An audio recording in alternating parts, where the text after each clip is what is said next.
চেয়েছে।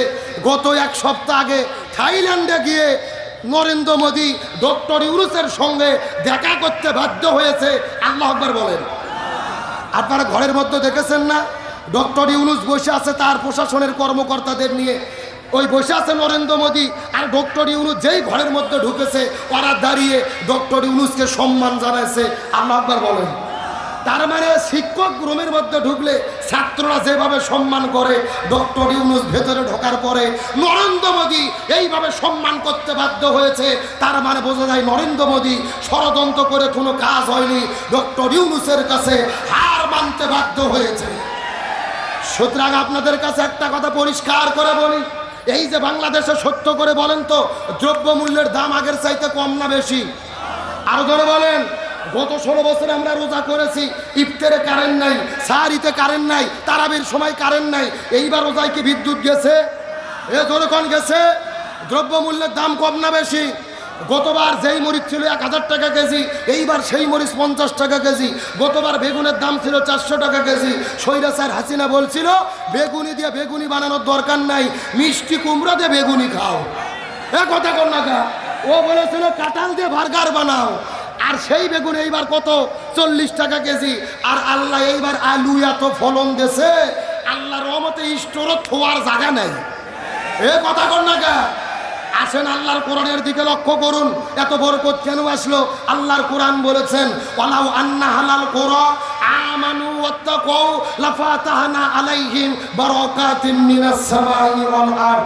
আল্লাহর কোরআন বলেছেন যদি কোনো দেশের মানুষেরা আল্লাহকে ভয় করে কোরআনের বিধানগুলো মেনে নেয়, আল্লাহ ওই জমিনের ভেতরে আসমান জমিনের রহমত বরকতের দরজাগুলো খুলে দেয়। মাত্র 7 মাস হলে ডক্টর ইউনূস ক্ষমতায় বসেছে।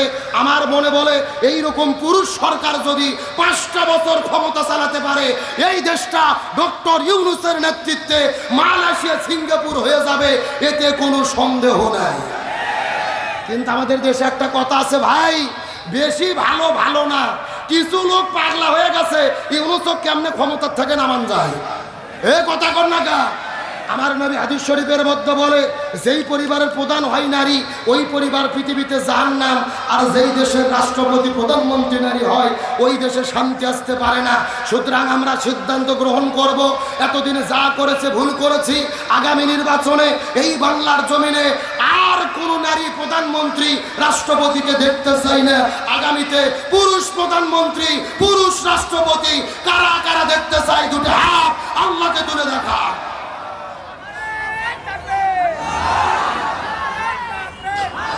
আল্লাহ কবুল করুক, বলেন আমিন।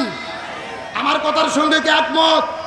শোনেন, ক্ষমতায় কে যাবে আমি জানি না, বিএনপি যাবে নাকি জামাত যাবে আমরা জানি না, কোনো দলের পক্ষে বিপক্ষে বলতেও চাই না। তবে আমাদের কথা বলে যেই দলই ক্ষমতার যাক, প্রধানমন্ত্রী যেন পুরুষ হয়। এ কথা কর না গা। আচ্ছা, বিএনপির কৃতি সন্তান আমার বাড়ি হলো বগুড়া জেলা, বগুড়ার তারেক জিয়া যদি প্রধানমন্ত্রী হয় আমাদের কোনো আপত্তি আছে? যদি জামাতের আমির প্রধানমন্ত্রী হয় আমাদের কোনো আপত্তি আছে? যদি চরমনের পীর প্রধানমন্ত্রী হয় আমাদের কোনো আপত্তি আছে? আমাদের কথা যে হয় হোক, একটা পুরুষ হোক, আর কোনো নারীর জ্বালা আমরা দেখতে চাই না। কথা ক্লিয়ার না ভেজাল আছে? এই সাওয়াকে আব্দুল সালাম যুক্তিবাদী না আল্লাহর? আল্লাহ বলছে আর রিজালু কাওয়ামুনা আলান নিসা, রাষ্ট্রের পরিচালক কোনো নারী নয়, পুরুষদেরকে হতে হবে। আল্লাহ কবুল করুক, বলেন আমিন। আসেন, সময় কম, আমি শর্টকাটে কিছু আলোচনা করে বিদায় নিয়ে চলে যাব। চিৎকার করে বলেন আল্লাহ তাআলা আমাদেরকে সৃষ্টি করেছে, আল্লাহর একটা লক্ষ্য উদ্দেশ্য আছে না নাই? লক্ষ্য উদ্দেশ্য কি? আল্লাহর কোরআন বলেছেন ওয়ামা খলাকতুল জিন্না ওয়াল ইনসা ইল্লা লিয়াবুদুন, আমি মানুষ এবং জিনকে সৃষ্টি করেছি আমার ইবাদত করার জন্য। সুবহানাল্লাহ বলেন। আজকের আলোচনার মেইন সাবজেক্ট হলো আল্লাহর কাছে সবচাইতে প্রিয় ইবাদত কোনটি? 30 ভাই বলছি তো। এ ভাই প্রয়োজনে ভাত খাবার দিয়ে না, বসেন তো। 10:30 এবং ক্লাস করবো, বসেন। ছেলেবেলে খাইয়ে নিয়ে আসেন, এখনো বোঝেন নাই। ছেলেবেলে ওয়াজ শুনতেছে না, আমি ওয়াজ করতেছি, ওরা লাফাচ্ছে। ওদের একবারে নিয়ে যান তো, আপনি ভাত খেলে নিয়ে আসেন। এই আমার দিকে লক্ষ্য করেন, গভীর মনোযোগ। আজকের আলোচনার মেইন টপিক হলো আল্লাহর কাছে সবচাইতে প্রিয় ইবাদত কোনটি? জানার দরকার আছে না নাই? যশোর জেলার মানুষের ধারণা নামাজ পড়ার নাম ইবাদত, হজ করার নাম ইবাদত, জিকির করার নাম ইবাদত। ভালো করে বোঝেন, নামাজ রোজা হজ যাকাত তো অবশ্যই ইবাদত, তবে আল্লাহর কাছে সবচাইতে প্রিয় ইবাদত হলো এই জমিনের ভেতরে কোরআন বিজয়ের আন্দোলন করা, ইকামতে দ্বীনের কাজ করা, কোরআন প্রতিষ্ঠার আন্দোলন করা। এখন আপনাদের মনের মধ্যে প্রশ্ন জাগতে পারে, হুজুর সারা জীবন শুনলাম নামাজ রোজা হজ যাকাত এগুলো হলো আসল ইবাদত, আর আপনি বলতেছেন কোরআন প্রতিষ্ঠার আন্দোলন এটাই হলো আসল, এর পেছনে কারণটা কি? আমি আপনাদেরকে যে যুক্তিগুলো দেই মাথার মধ্যে ঢুকানোর চেষ্টা করেন। চিৎকার করে বলেন তো, বাংলাদেশের তাবলিগ নামে একটা দল আছে না নাই? আরো জোরে বলেন। মসজিদে মসজিদে যায়, নিজেদের খেয়ে মানুষদেরকে নামাজের জন্য ডাকে। আচ্ছা বলেন তো, তাবলিগের কি কোনো বিপদ বাংলাদেশে আছে? নাই। আচ্ছা বলেন তো, বাংলাদেশে জিকির পার্টি আছে না নাই? কথা কয় না বাঙালি রে। আরে ভাই, বাংলাদেশে যত জিকির চলে এত জিকির পৃথিবীর কোনো দেশত চলে না। যেই রকম পীর ওই রকম মুরিদ ওই রকম জিকির, আছে না নাই? আমি কি দু একটা বলবো? আল্লাহ রলি খাজা বাবা, বিশ্বের রলি খাজা বাবা, ফরিদপুরের কেবলা জাগান তোমার জন্য কান্দে বাবা, লক্ষ জাকেরা। এ কথা কোন? দুই কান্দর দুই ফেরেশতা আছে না নাই? দুই ফেরেশতা কলম বার করে শুধু দাঁত দিয়ে কামড়াচ্ছে। আল্লাহ বলছে, কে ফেরেশতা কলম দাঁত দিয়ে কামড়াও কেন? ফেরেশতারা বলতেছে, আল্লাহ আমরা তো বুঝতে পারিনি লিখবো কি। কে রে, কোরআন হাদিসের মধ্যে হোকামুখি কোতাকুতি কোনো জিকির আছে? ভালো করে বোঝেন, জিকির হলো ফরজ ইবাদত। আল্লাহর কোরআন বলেছেন, ফাজকুরুনি আযকুরুকুম, তোমরা আমার জিকির করো আমিও তোমাদের জিকির করব। তাহলে জিকির যদি ফরজ ইবাদত হয়, রাসূলের তরিকা মতো করার দরকার আছে না নাই? রাসূল বলেছেন জিকিরের সহি শব্দ হলো 4টি। জোরে বলেন কয়টি? 1 নম্বর সুবহানাল্লাহ, আলহামদুলিল্লাহ, লা ইলাহা ইল্লাল্লাহ, আল্লাহু আকবার। এই 4টা শব্দ ছাড়া সহি কোনো জিকির, অথচ বাংলাদেশে জিকির চলে বসেন বইসা যান। কথা কন না গা? এখন আপনাদের প্রশ্ন করি, বলেন তো, এই জিকিরের নামে যারা বাংলাদেশে ভণ্ডামি করতেছে, কি বলবো, এই জিকিরের নামে যারা বাংলাদেশে ভণ্ডামি করতেছে, বলেন তো এদের কি কোনো বিপদ বাংলাদেশে আছে? এ ভাই, আপনি একটা আমার কথার জবাব দেন। আচ্ছা বলেন তো, বাংলাদেশে নামাজ পড়লে কি বিপদ হয়? হজ করলে বিপদ হয়? যাকাত দিলে বিপদ হয়? একটা মাত্র ইবাদত বাংলাদেশে করলে বিপদ হয়। আপনারা কি বলতে পারবেন ওই ইবাদতের নাম কি? গভীর মনোযোগ লক্ষ্য করে বোঝার চেষ্টা করেন। এই বাংলাদেশে নামাজ পড়লে বিপদ হয় না, হজ করলে বিপদ হয় না, যাকাত দিলে বিপদ হয় না। এই বাংলাদেশের ভেতরে তারাই বিপদের মধ্যে পড়েছে যারা জমিনের ভেতরে কোরআন বিজয়ের আন্দোলন করেছে। আর এই জন্যই আল্লাহর কাছে সবচাইতে প্রিয় কোরআন বিজয়ের আন্দোলন করা। তার কারণ এই ইবাদত করলে ঘর বাড়ি ছাড়তে হয়, জেলের মধ্যে বন্দী হতে হয়, প্রয়োজনে ফাঁসির দড়িতেও ঝুলতে হয়। আমি আপনাদেরকে একটা তথ্য দেই, ভালো করে বোঝেন। আমাদের নবীজি রমজান মাসে 16 দিন রোজা রেখেছে। জোরে বলেন কয়দিন? 17ই রমজান সকালবেলা নবীজি রোজা ভেঙে ফেললেন, খেজুর খাইলেন, পানি খাইলেন। সাহাবীদেরকে বললেন, সাহাবীরা তোমরাও রোজা ভেঙে ফেলো। সাহাবীরা বলতেছে, ইয়া রাসূলুল্লাহ, এটা কেমন কথা বললেন? আপনি না 3 দিন আগে ওয়াজ করেছেন একটা রোজার এত দাম, ইচ্ছা করে যদি কেউ একটা রোজা ছেড়ে দেয় লাগাতার 60টা রোজা রাখতে হবে, আবার যদি একটা রোজা ছেড়ে দেয় আবার লাগাতার 60টা রোজা রাখতে হবে। আপনি কেন রোজা ছাড়তে বললেন? রাসূল বলতেছে, বেশি বোঝার চেষ্টা করো না। ওমা আতাকুমুর রাসূলু ফাখুযুহু ওমা নাহাকুম আনহু ফান্তাহু। আমি নবী তোমাদেরকে যা বলি তা তোমরা করো, যা করতে নিষেধ করি তা থেকে দূরে থাকো। আবু জেহেল মদিনে আক্রমণ করেছে, আর বসে থাকা যাবে না। এখন আবু জেহেলের মোকাবেলা করতে হবে। আল্লাহু আকবার বলেন। তার মানে বোঝা গেল রোজা রাখা ইবাদত, তবে রোজার চাইতেও দামি ইবাদত হলো এই জমিনের ভেতরে কোরআন বিজয়ের আন্দোলন করা। আমার প্রিয় বন্ধুগণ, মুসলমান ভাইরা, গভীর মনোযোগ। কোনো দিকে নজর নাই, কোনো দিকে তাকাতাকি নাই। সময় যেহেতু কম, আমি আপনাদেরকে ব্যাখ্যা দিতে পারবো না। তবে আপনাদেরকে ছোট্ট করে একটা মেসেজ দেওয়ার পরে আমি আপনাদের মধ্য থেকে বিদায় নিয়ে চলে যাওয়ার চেষ্টা করব। নবীজির চাচা সাহাবী হযরত হানজালা রাদিয়াল্লাহু তাআলা নতুন বিবাহ করার পরে বউটাকে নিয়ে বাসর ঘরের মধ্যে চলে গেছে। ওই বাসর ঘরের মধ্যে যাওয়ার পরে স্ত্রীর সঙ্গে যখন প্রেম ভালোবাসা মহব্বত চলতেছিল, পরিশুদ্ধ রাত যখন তিনি পার করতেছিলেন, এমন সময় গভীর রজনীতে ওই মদিনার গলি থেকে কে যেন চিৎকার করে ডেকে বলে, কুতিলা মুহাম্মদ, কুতিলা মুহাম্মদ, মুসলমানদের নবী জমিনের মধ্য থেকে বিদায় নিয়ে চলে গেছে। এই কথা বলার পরে হানজালা বউটাকে বাসর ঘরে রাখার পরে এক দৌড়ে কূপের মধ্যে চলে গেলেন। গোসল করার জন্য কূপের মধ্য থেকে তিনি পানি উত্তোলন করলেন। পানি উত্তোলন করে যখন গায়ে ঢেলে দেবে, তখন তাকে লক্ষ্য করে বাইরে থেকে কে যেন চিৎকার করে ডেকে বলে, ফানান, যুদ্ধ শুরু হয়ে গেছে, মুসলমানদের নবী উহুদের প্রান্তরে বিদায় নিয়ে চলে গেল। এই কথা শোনার পরে হযরত হানজালা ওই গোসলের পানিটা ফেলে দেওয়ার পরে এক দৌড়ে বাসর ঘরে যাওয়ার পরে হাতের মধ্যে তরোয়াল নিয়ে যখন তিনি দৌড়ানো শুরু করে দিলেন, পিছন দিক থেকে তার বিবি ডাকতে বলে, ওগো প্রাণের স্বামী, আপনি কোথায় যান জানতে চায়। স্বামী ডাকতে বলে, বিবি রে, যুদ্ধ শুরু হয়ে গেছে, উহুদে যেতে হবে। বিবি ডাকতে বলে, প্রাণের স্বামী, আপনি যুদ্ধ করতে যাবেন উহুদের প্রান্তরে, আমার কোনো আপত্তি নেই, কিন্তু তো আপনার ফরজ গোসল বাকি আছে। আপনি গোসল বাকি রেখে কেমন করে যুদ্ধের ময়দানে চলে যাবেন? আপনাকে ফরজ গোসল আদায় করেন, তারপরে জিহাদের ময়দানে চলে যান। হানজালা ডাকতে বলে, বিবি রে, আমি যদি গোসল করা শুরু করি আর যদি সময় বেশি লেগে যায়, মুসলমানদের নবী যদি উহুদের প্রান্তরে শাহাদাত বরণ করে, হাসরের ময়দানে আল্লাহ যদি আমাকে জিজ্ঞেস করে বলে, হানজালা, মুসলমানদের নবী উহুদের প্রান্তরে বিদায় নিয়ে চলে গেল, তুমি কেমন করে বাসর ঘরে সময় পার করলে? তখন আল্লাহর কাছে কেমন করে জবাব দেব? লিল্লাহি তাকবীর। মুসলমানদের নবী যদি জমিন থেকে বিদায় নিয়ে চলে যায় আর হাসরের ময়দানে আল্লাহ যদি আমার কাছে জিজ্ঞেস করে বলে, তুমি কেমন করে সময় পার করলে? আল্লাহর কাছে কেমন করে জবাব দেব? এই কথা বলার পরে হানজালা হাতের মধ্যে তরোয়াল নিয়ে উহুদের প্রান্তরে দৌড়ে গেলেন, যুদ্ধ শুরু করে দিলেন। ফজর নামাজের আজান হয়ে গেল, কিন্তু তিনি ফজর নামাজটা পড়তে পারলেন না। একদিকে ফরজ গোসল বাকি, আর একদিকে ফরজ নামাজ বাকি। এক নয়, দুই নয়, তিন ওয়াক্ত ফরজ নামাজ কাজা করেছে। ফজর, জোহর, আসর, তিন ওয়াক্ত ফরজ নামাজ কাজা করার পরে যুদ্ধ করতে করতে মাগরিবের কিছু সময় আগে পেছন দিক থেকে একটা ঘাতক বের হয়ে কাফেরের বাচ্চারা যাওয়ার পরে হানজালার কাঁধের মধ্যে যখন তরোয়াল দিয়ে আঘাত করে ফেললেন, দেহ থেকে কাল্লাটা আলাদা হয়ে গেল।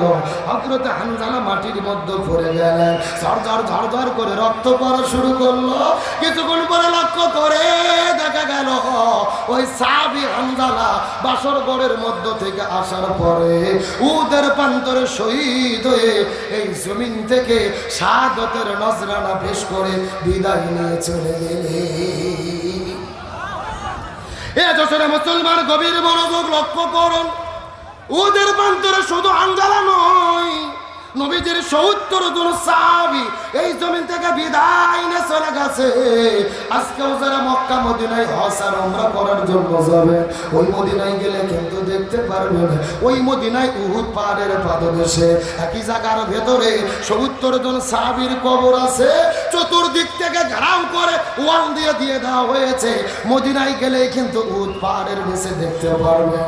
আমার নবী বড় দয়া করে, মায়া করে, মহব্বত করে করে, বড় ভালোবাসে, কান্না করে করে আমার নবীজি নিজে হাতে ৭০ জন সাহাবীকে একই জায়গার মধ্যে কবরস্থ করে রেখেছে।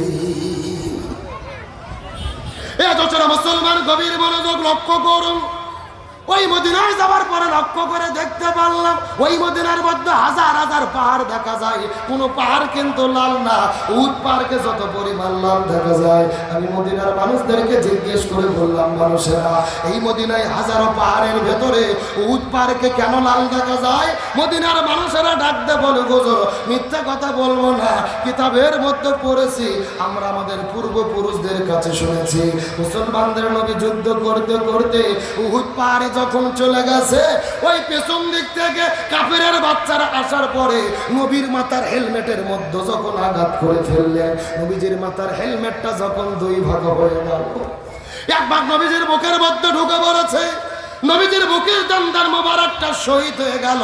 ঝরঝর ধরধর ধরধর করে যখন রক্ত পড়া শুরু করলেন, নবীজির বুকের এক ফোঁটা রক্ত ওই মদিনার জমিনের মধ্যে যখন পড়েছে, পুরো মদিনার ভেতরে থরথর থরথর থরথর করে পুরো মদিনাটা কাঁপা শুরু করে দিয়েছে। আর একটা ফোঁটা রক্ত যখন উহুদ পাহাড়ের নিচে পড়েছে, ওই উহুদ পাহাড়টা কাঁপতে কাঁপতে কাঁপতে কাঁপতে সাদা আর কালো থেকে লাল আকার ধারণ করেছে। লিল্লাহ তাকবীর। আমি নবী না চিনিলাম কি ভুল করিলাম, আমি নবী না চিনিলাম কি ভুল করিলাম, ভস্মে ঢালিলাম ঘি,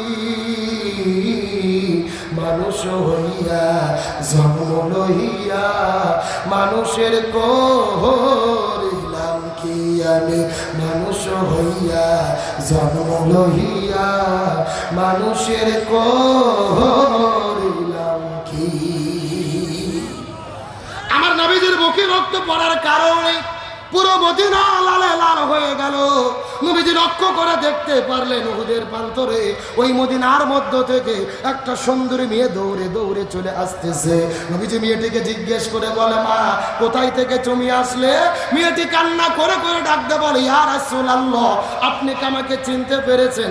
আমি তো সেই মেয়ে, গতকালকে বিকেলবেলা আপনার চাচা হামজার সঙ্গে আপনি যেই মেয়েটিকে বিবাহ করে দিয়েছিলেন, ওগো নবী আপনার কি মনে পড়ে?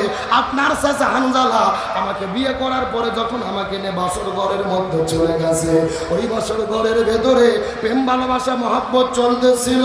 এমন সময় মদিনার গলি থেকে কে যেন চিৎকার করে ডেকে বলে, কুতিলা মুহাম্মদ, কুতিলা মুহাম্মদ। এই কথা শোনার পরে হানজালা আমাকে বাসর ঘরে রেখে জিয়াদের ময়দানে ছুটে এসেছে।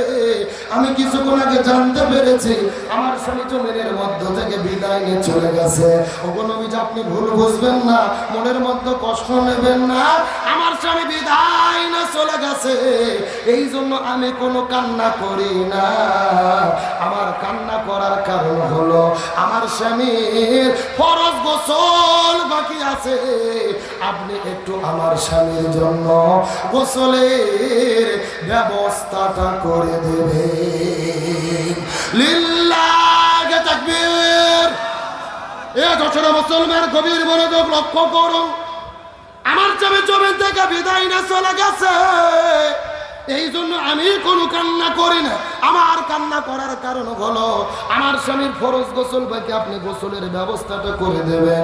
তার কারণ ইসলামী শরীয়তের বিধান হলো যদি কোনো ব্যক্তি জিহাদের ময়দানে যাওয়ার পরে যুদ্ধ করতে করতে জমিনের মধ্য থেকে বিদায় নিয়ে চলে যায়, এদেরকে গোসল করানো হয় না, নতুন করে কাফনের কাপড় পরানো হয় না। আল্লাহ বলছেন, ইয়া রাসূলুল্লাহ এই জমিনের মধ্যে যুদ্ধ করতে করতে জিহাদের ময়দানে গিয়ে জীবন দিয়ে যারা বিদায় নিয়ে চলে যাবে, এদেরকে নতুন করে গোসল দেওয়ার দরকার নাই, এদেরকে নতুন করে কাপড়ের কাপড় পরানোর দরকার নাই। এই মানুষগুলোদেরকে রক্ত মাখা জামা নিয়ে আপনি কবরে দাফন করে দেবেন। এই মানুষগুলো হাসরের ময়দানে রক্ত মাখা জামা নিয়ে আল্লাহর কাছে শহীদদের কাতারে দাঁড়ায়া যাবে। লিল্লাহ তাকবীর।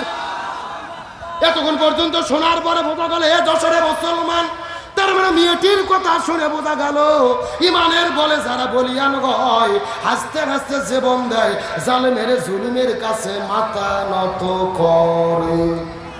এই বাংলাদেশে আমাদের নাকিব, আমাদের হাওয়া মাওলানা মতিউর রহমান নিজামী আব্দুল কাদের মোল্লা, সালাউদ্দিন কাদের শাখা চৌধুরী, আলী হাসান মোহাম্মদ মুজাহিদ, এই মানুষগুলো হাসতে হাসতে গলার ভেতরে ফাঁসির দড়ি পড়েছে, কিন্তু জালেমের কাছে মাথা নত করে।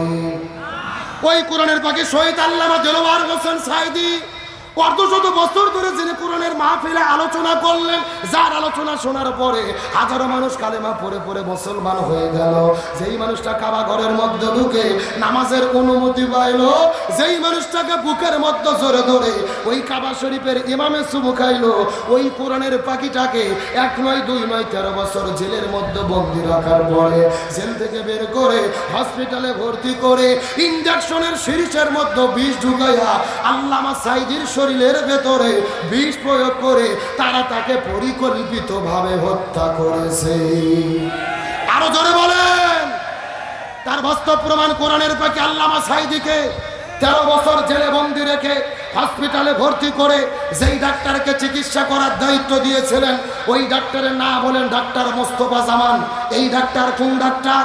যেই ডাক্তার 2013 সালে শাহবাগের গণজাগরণ মঞ্চে দাঁড়িয়ে স্লোগান দিয়েছিল, সতে সাইদি তুই রাজাকার, তুই রাজাকার, রাজাকারের ফাঁসি চাই।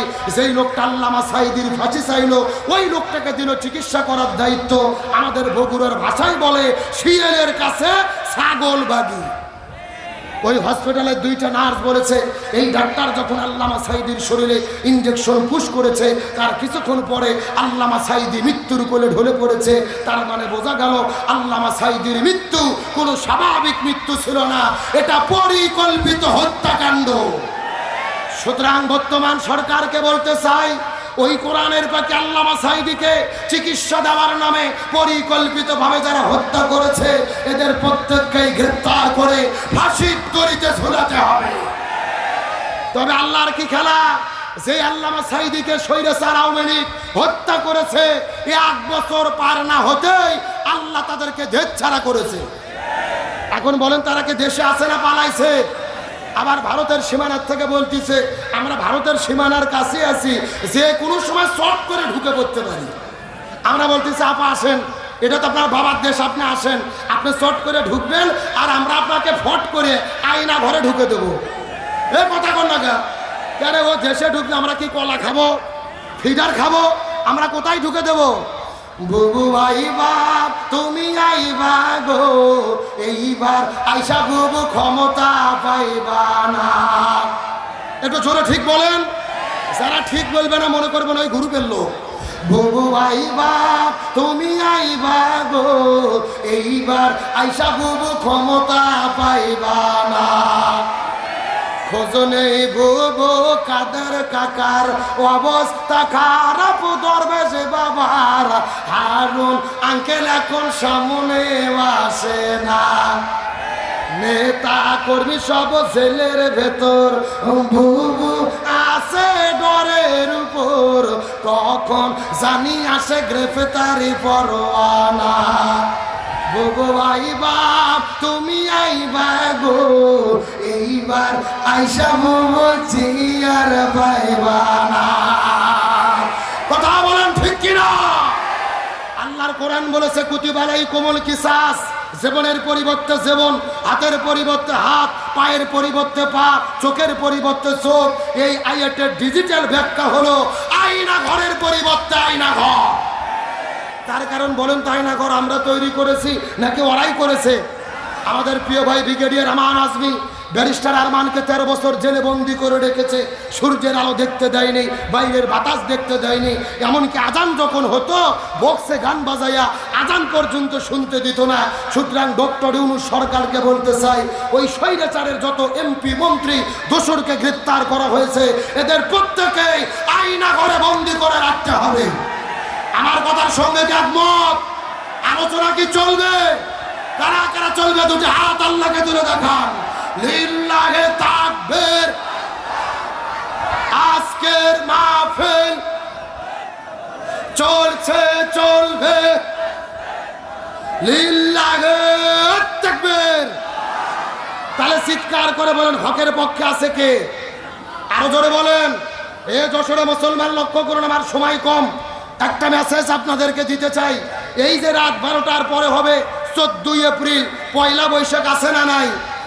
আমরা তো দেখি পয়লা বৈশাখে গান গাওয়া হয়, এসো হে বৈশাখ এসো এসো, এমনভাবে বৈশাখটা নিয়ে ধরে আনে, এমন আশা আসে বৈশাখের ঝড় দিয়ে ধান আর আম ক্লিয়ার করতে যায়।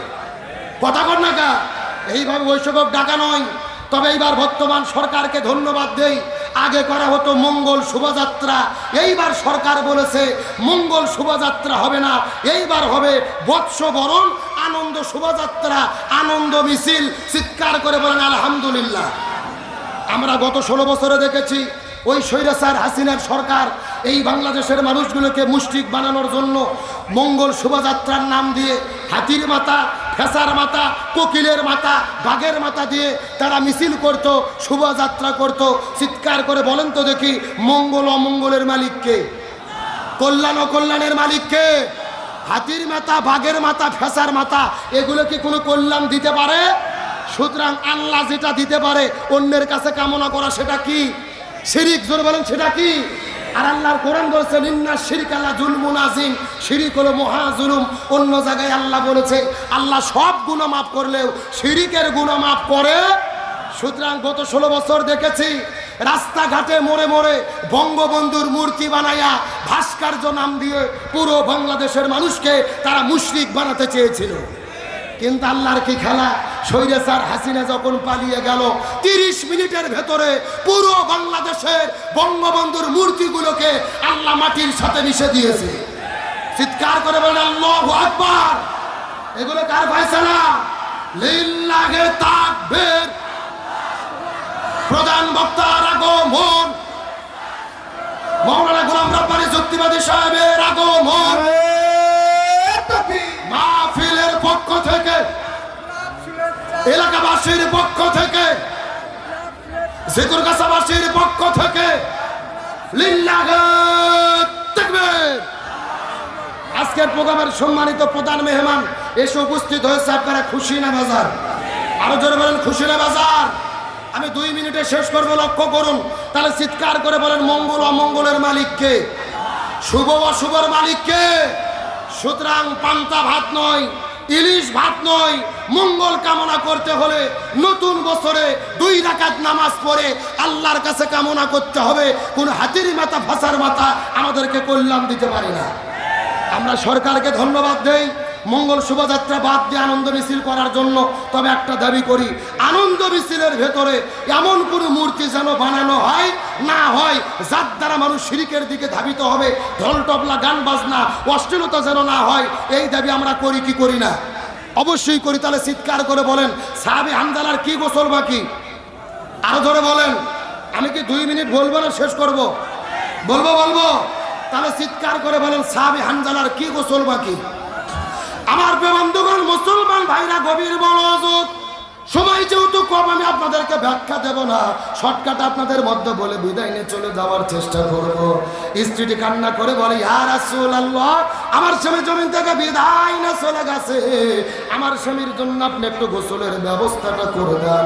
কিছুক্ষণ পরে লক্ষ্য করে দেখা গেল সাহাবীরা পুরো মদিনার ভেতরে খোঁজাখুঁজি করেছে, কিন্তু সাহাবী হানজালার লাশটা খুঁজে পাওয়া যায়। আমার নবীজি কান্না করে করে সিজদার মধ্যে চলে গেলেন। আল্লাহ আপনি হানজালার লাশের খোঁজ করে দেন। আল্লাহ তাআলা হানজালা লক্ষ্য করে দেখে আকাশের মধ্যে থেকে ঝরঝর করে বৃষ্টি পড়তেছে। নবীজির টেনশনটা আরো বেড়ে গেল। আকাশে মেঘ নেই, কোথা থেকে বৃষ্টি পড়ে? নবীজি আবার সিজদার মধ্যে চলে গেল। কান্না করে করে যখন আল্লাহর কাছে দোয়া করা শুরু করে দিলেন, আল্লাহর পক্ষ থেকে জিবরাইল আসার পরে বলে ইয়া রাসূলুল্লাহ, আপনি মনের মধ্যে কষ্ট নেবেন না, আপনি টেনশন করবেন না। আপনার চাচা হানজালা বাসর ঘরে বউ রেখে ফরজ নামাজ কাজা করে গোসলটা বাকি রাখার পরে এই যুদ্ধের ময়দানে আসার পরে জীবন দিয়ে বিদায় না চলে গেছে। আল্লাহ হানজালার ওপরে এত বেশি রাজি খুশি হয়ে গেছে, আল্লাহ তাআলা আসমান থেকে জান্নাতি ফেরেশতা পাঠায়া হাউজে কাউসার আর জমজমের পানি দিয়ে সাহাবী হানজালার জন্য গোসলের ব্যবস্থাটা করেছে। লিল্লাহি তাকবীর। এ যশোরে মুসলমান কি বুঝলেন?